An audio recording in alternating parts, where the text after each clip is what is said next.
Namaskar viewers, hello and welcome to Sensor TV. I'm Tina Jha, you're watching Perspective. After months of negotiations and over 2 years of conflict, the first phase of the Gaza peace plan was successfully implemented on Monday. Under the agreement, Hamas returned all living Israeli hostages, while Israel freed nearly 2,000 Palestinian prisoners and detainees. US President Donald Trump, who brokered the ceasefire agreement, described it as a historic dawn in a new Middle East. World leaders, many of whom attended the Gaza Peace Summit, have welcomed the development with cautious optimism, expressing hope that it will pave the way for lasting peace in the region. Reaffirming its support for the Gaza peace plan, India reiterated that it stands for peace in West Asia and the resolution of issues through dialogue and diplomacy. In a social media post, Prime Minister Narendra Modi hailed President Trump's sincere efforts to bring peace to the region and also welcomed the release of all hostages after more than 2 years of captivity. However, the big question now is, what lies ahead for Gaza and for Israel? Given the complex history of conflict in the region, can this fragile peace hold? And what will it take to translate this initial breakthrough into lasting stability and reconstruction? That's what we will discuss on the program today. Joining me are two distinguished guests. Delighted to welcome on the program today Ambassador Prabhu Dayal, former diplomat. Ambassador, always a pleasure to have you on the show with us. And I'm also pleased to welcome Dr. Tej Pratap Singh, Professor, Department of Political Science, Banaras Hindu University. Professor, welcome to Sensor TV. Yeah. Ambassador, let's begin the conversation with you. So the first phase of the Gaza peace plan, it's been implemented successfully. There's been exchange of hostages and prisoners, and there's also end of active fighting in the region. It's definitely a welcome step, which the world leaders, including our Prime Minister, has extended support to. But the biggest question on everyone's minds across the world is, what next?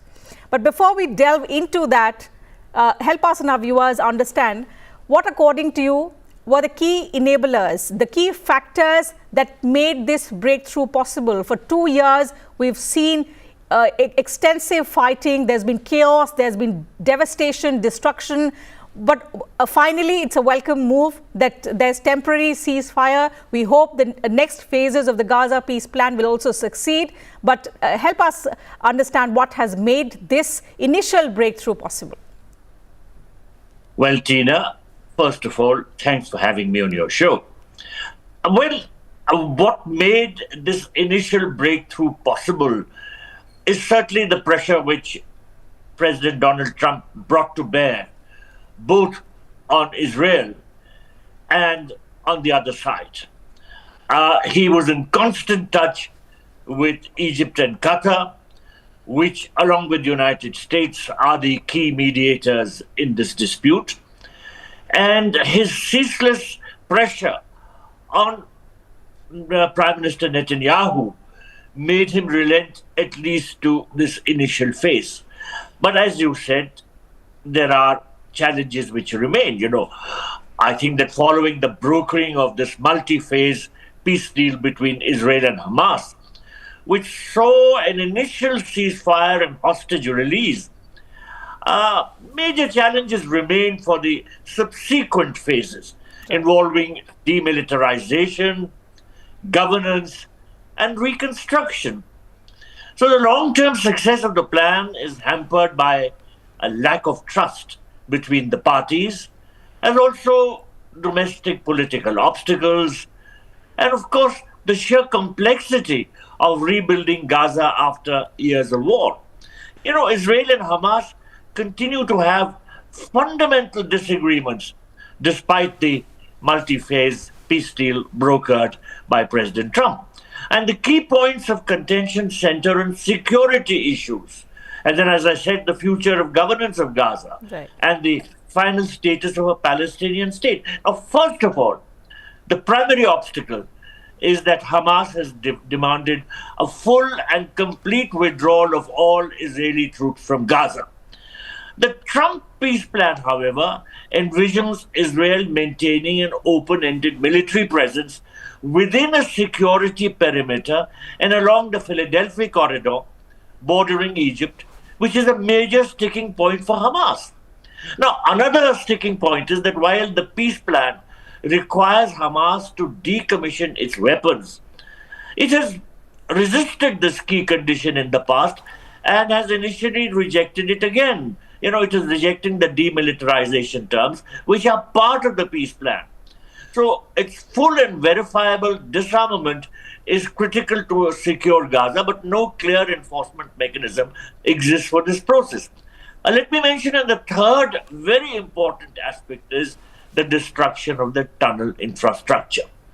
The Israeli government has specified that a major goal is the destruction of Hamas's extensive tunnel network. This poses a significant operational challenge with uncertainty over how this can be carried out and who will carry out and monitor this process. Then, of course, let me mention that another important hurdle is the withdrawal of Israeli forces, because the deal outlines a phased withdrawal of Israeli forces from Gaza, but lacks a specific timeline. So this ambiguity is possibly going to lead to friction as the Palestinians and regional partners push for a complete and timely exit.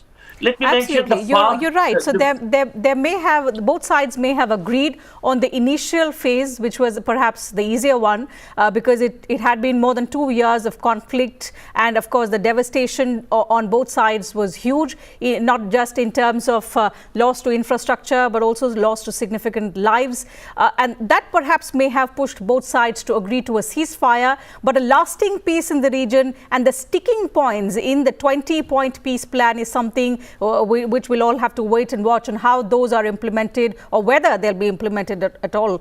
So we will discuss all of that in due course of the program. Professor, your initial thoughts on what this deal means, given the history of conflict in the region? In the wake of what US President Donald Trump said, he called it a historic dawn in a new Middle East. What are your views? Do you see this as a genuine turning point in West Asia, or it's a merely temporary pause in what can be described as a long and deep-rooted conflict? Yeah, definitely it is a historic day. But whether it is going to be a lasting peace, enduring peace, again, it is questionable. Yeah, because since 7 October 2023, there has been another ceasefire attempt, and this is the third ceasefire. Yeah. So 2 ceasefire attempts failed, and this is the third one. Hopefully this will succeed. And if that is the case, then it definitely will be a historic day. As far as Palestine problem is concerned, it is one of the oldest global problem. Since Balfour Declaration in 1916, this conflict has started between the Palestinians and Israelis. In fact, initially the demand of Palestinians were maximalist. They were not ready to give any land to Jews. But now the tables have turned.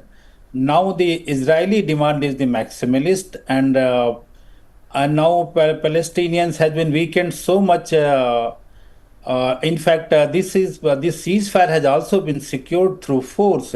Palestinians have been left with no choice but to accept this force, because more than 70,000 Palestinians have been killed since this war started 2 years back.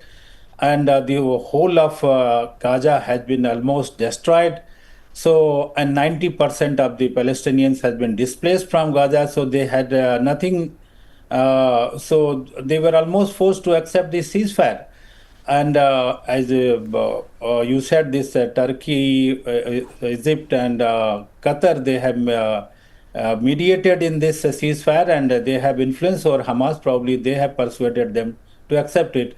Otherwise, Netanyahu was going for total victory.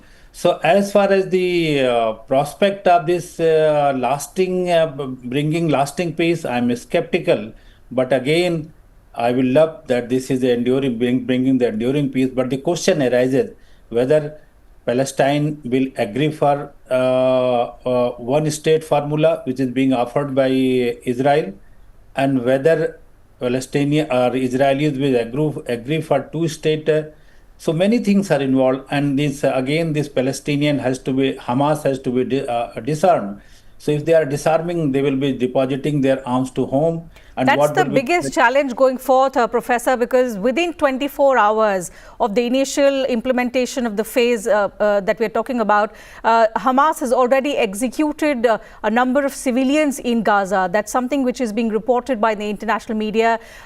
How are the next phases going to be implemented is already under cloud, but at least the hope that a conflict that was going on for 2 years has come to a halt. It's an agreement that's been brokered by the American president. The world has hailed it. Regional players like Egypt, Qatar, Turkey, they've played active roles in mediation as well. How critical will their involvement be in sustaining the ceasefire is something that we'll all have to wait and watch as well. But the point that you made, I want to take across to the ambassador. Given the fragile nature of ceasefires, ambassador, in this region, which is often marred by conflict, and Hamas and Israel have a history of conflicts, what confidence-building measures do you think both sides must adopt immediately to prevent a relapse into violence? So we can say the violence has stopped, but peace is still quite far away, and especially if Hamas is not disarmed, if they continue to target civilians, if they continue to target the Israeli forces, the conflict will restart once again. That's the biggest fear. Well, first of all, let me say that I agree with you that any pause in hostilities is undeniably a good thing. Hopes are high, particularly on the ground in Gaza and in Israel, after 2 days of brutal conflict. But as you said, the truth is that many challenges stand in the way. In my opening remarks, I had enumerated some of the major challenges. But as regards this question of trying to enforce a lasting peace, what is very important is the sort of post-war governance that is put in place. Now, a temporary, technocratic Palestinian committee is envisioned to govern Gaza, and it will be overseen by a newly formed board of peace chaired by President Donald Trump. Right. However, Hamas has indicated that it still expects to have influence in Gaza's future, while Israel has been resistant to giving a role to the Hamas and even to the Palestinian Authority in regard to the future governance of whatever is set up in the nature of a state or a governance system there. Then again, there is this particular issue of the reforms within the Palestinian Authority, because the peace deal sort of pushes this idea that the eventual handover of control to the Palestinian Authority is contingent on it completing a reform program. But this whole process is very complex and very vague, and therefore there are lots of questions being asked in this context. Then, there is this whole question of the International Stabilization Force, because this force is planned to provide internal security and to train Palestinian police forces. However, it is very, very unclear which countries will contribute troops and how the force will be funded. So there are many questions which are being asked in regard to the system of governance which is going to be put in place, because that is going to be vital in terms of maintaining and ensuring peace and security in that particular region. However, the differences between Israel and the Palestinians are very fundamental. And that is why they have continued to exist across decades. So ending these differences will be a difficult task. But of course, the world needs peace in that region. And it's very important that all the important leaders of the world side with President Trump in his efforts to broker peace. And our Prime Minister has already voiced his strong support. Let me say that our Prime Minister... That's right, Ambassador. In fact, the world leaders have voiced support. India has reaffirmed support to the Gaza peace plan. But as you spoke about the International Stabilization Force, something that America has spoken about, it leads to more questions than answers. Have the world leaders... have you heard, has anyone pledged support to this kind of a force, replacing Israel in the conflict region? And what will be the mandate of the force? Is there any word from any leader across the world who's spoken about extending support or having a difference of opinion on this kind of a force operating in Gaza? Is that question to me? Yes, Ambassador. No, frankly, I haven't seen any categorical statements by world leaders that they would be taking part in this process of setting up the International Stabilization Force and providing manpower. Because without this aspect, the stabilization force cannot work. Nonetheless, I think some things will begin to unravel. President Trump will surely pressurize other leaders to take part in this and to provide manpower for the stabilization force. But things are very vague at the moment. Nonetheless, I was mentioning that our Prime Minister has lent his support. Our Prime Minister has also always said that the real solution would be a two-state solution. Because unless the Palestinians are given a homeland and a state of their own, they will not be able to live in peace. The struggle will go on. So therefore, the two-state solution is the only solution. But many hardliners in Israel, including Netanyahu, are totally opposed to it. So the way out of this long conflict, and particularly the idea of finding a very, very long-term and binding solution, is a very big challenge. Nonetheless, this is an initial step. Any ceasefire is good because it brings to an end this brutal warfare that is going on. So everyone has been supporting whatever Trump has been doing. Nonetheless, challenges remain, and let's see how the way forward is worked out. That's right. India has consistently advocated for dialogue, diplomacy, peace, resolution, Professor Singh. In that context, and especially, let's leave aside the challenges for a while. It's a post-conflict phase. Efforts will be required on part of each country to help in rebuilding Gaza, reconstruction of lives. That's something that the global community has to focus on. In the Indian context, how do you see India playing a more proactive role in the region in helping in rebuilding and reconstruction efforts without compromising on our strategic stance, both keeping in mind the relations that we have with Israel and Palestine? India is in a very comfortable position. India's role is acceptable to Palestine. India's role is acceptable to Israel also. So both the parties are having no problem with India. So India has an important role as far as money is concerned. Definitely the money will come from Europe, America and Arab countries.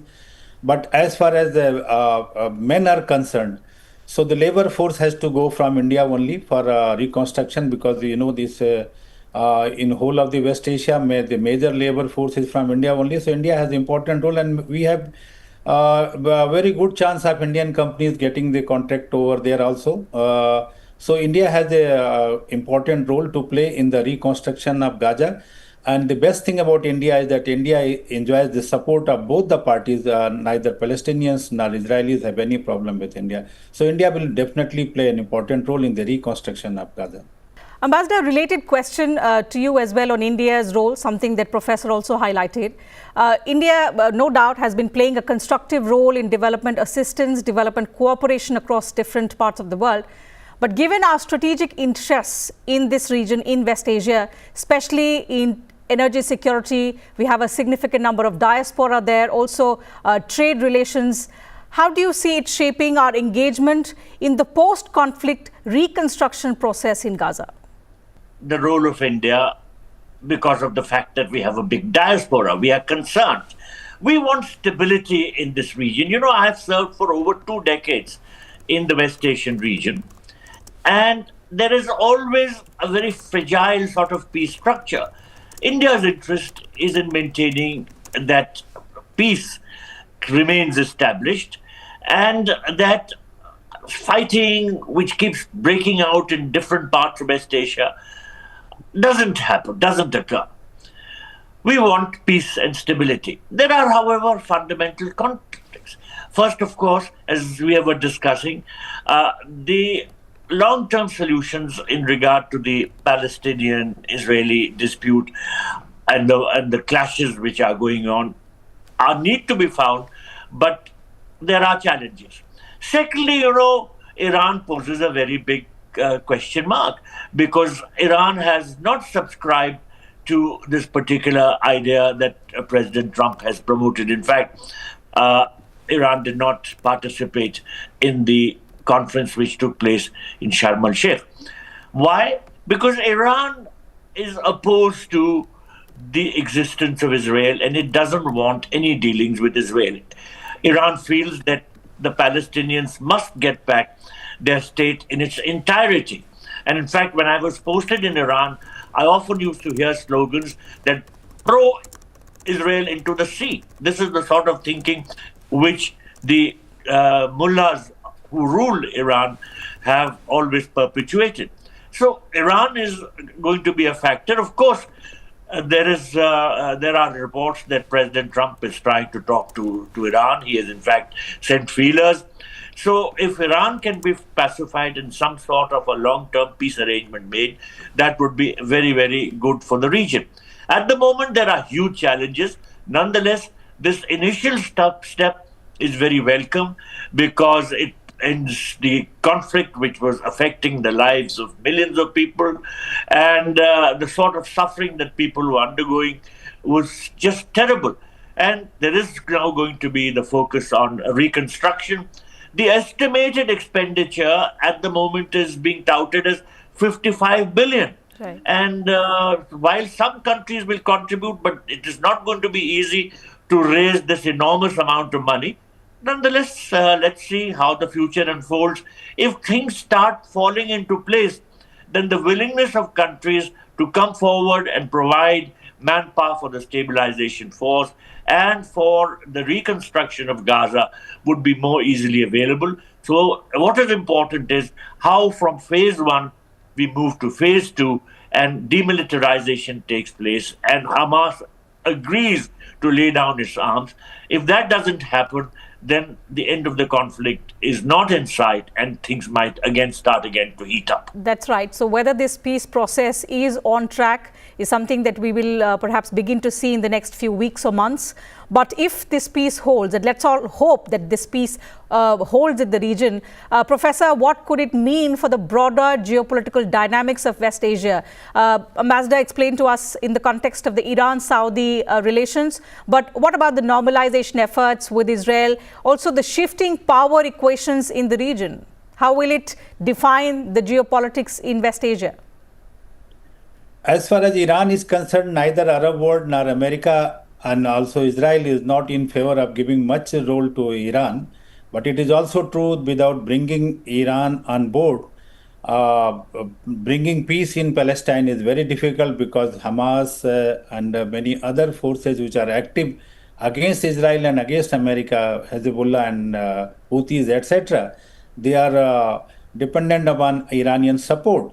So Iran's role is very critical, but thing is that how Iran's role will be acceptable to Arab world and Israel and also America. So that is the great challenge. I'm full agreement with Ambassador. As far as India is concerned, so we are having good relations with all. We are also on good terms with Iran. We also are on good terms with Arab world. We are also on good terms with Israel. So our as far as our strategic interest is concerned, if there is a peace, stability is there, it is in our economic interest, strategic interest. As we all know that large number of Indian diaspora is working in the West Asian countries, different countries, including Israel also. So if there is a peace and stability over there, definitely it will be beneficial to our diaspora community over there. We are also getting large amount of remittances from West Asia. So we have economic interest, strategic interest, and our interest is in the peace and stability over there. But it is true that I don't think Israel will accept any kind of Iranian role, and Arab world also will not be in favor of giving any kind of role to Iran in Gaza. But then again, Hamas, I don't think will be accepting this ceasefire agreement if Iran is not coming on board.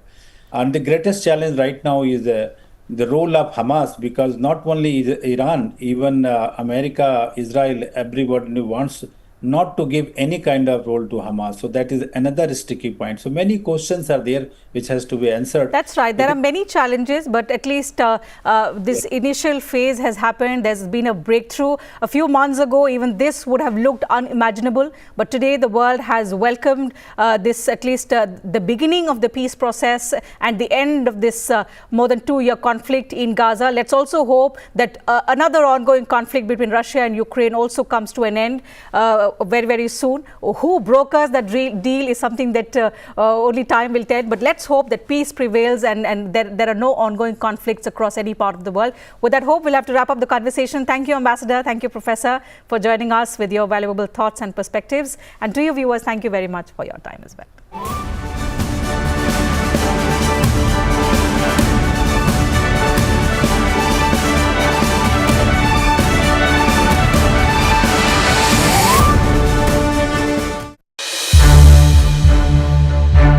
To watch more programs of Sunset TV, subscribe to our YouTube channel and don't forget to like and share them.